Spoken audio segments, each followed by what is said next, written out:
This problem, we have a K and an R, and they are positive, so we need to make sure we store a +1 in for the K, and then a +2 in for the R.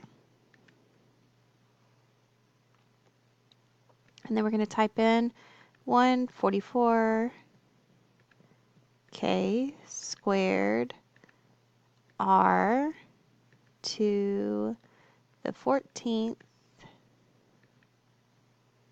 parentheses, raise that to the 1/2.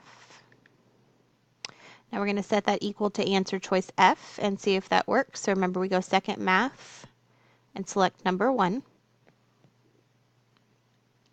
And then we'll type in 12K R to the 7th. Hit enter.